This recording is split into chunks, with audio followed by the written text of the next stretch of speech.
Hello, welcome to our 15th video in our Through My Bible series here at St. John's, looking back at the previous week's readings and looking forward to what you're going to be going through this coming week.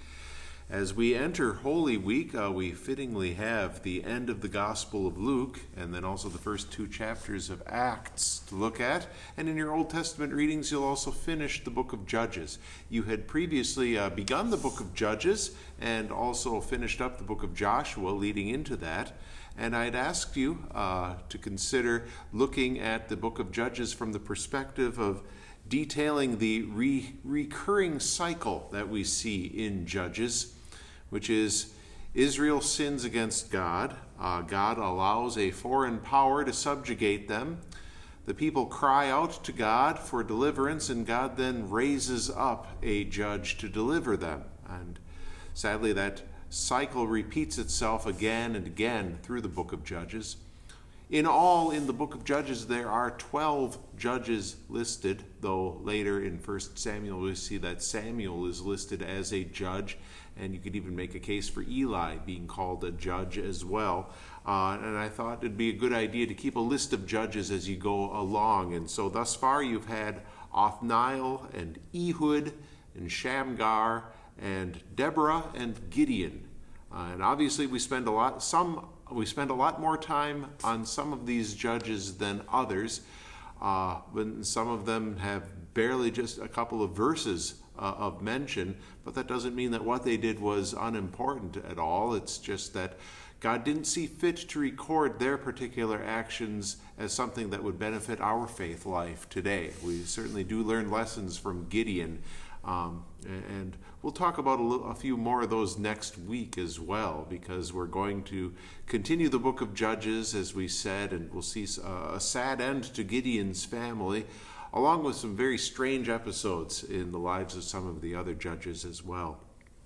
I'd ask you also to consider the words of Jesus from Luke chapter 17, "The kingdom of God is within you," and in that chapter and the following chapters of Luke to find positive and negative examples of that statement by Jesus.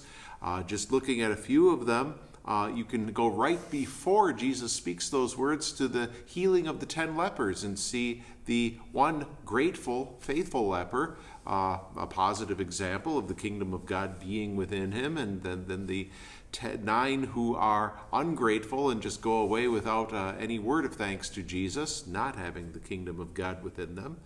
Then you have Jesus' parable of the Pharisee and the tax collector. The Pharisee provides a negative example, as the kingdom of God isn't in him, it's a kingdom of self, where he's very proud of himself. And in contrast to that, you have the tax collector. God have mercy on me, a sinner, who has the kingdom of God within him.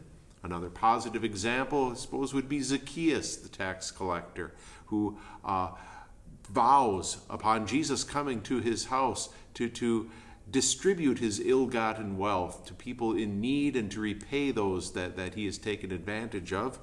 And of course, perhaps the ultimate negative examples of people who don't have the kingdom of God in them are those chief priests and teachers of the law who look for ways to trap Jesus and finally to have Jesus put to death. As you go through the book of Judges this coming week, you'll continue that list of those 12 judges of Israel listed there. And also, I'd ask you to highlight the motto of the book of Judges and find examples of how this is so true. In those days, Israel had no king. Everyone did as he saw fit. Look at especially those last 15 chapters of the book of Judges and find examples of how that was true. And it's just very striking during Holy Week to be going through Luke 22, 23, 24, and the first two chapters of Acts. They have a special poignancy, of course, this time of year. As you read Luke's account of the Passion, the Crucifixion, the Resurrection, and Pentecost, I'd ask you to try to put yourself in the place of Peter. As you consider these stories that you've gone over many, many times already, and think of what it was like for Peter to go through all of this. It's roughly a 2-month period of time that we're thinking of. What was he feeling along the way? And how can that instruct us as well as we go through our consideration of Jesus' passion, suffering, death, and resurrection? God's blessings to you this week, and we'll look forward to seeing you next week.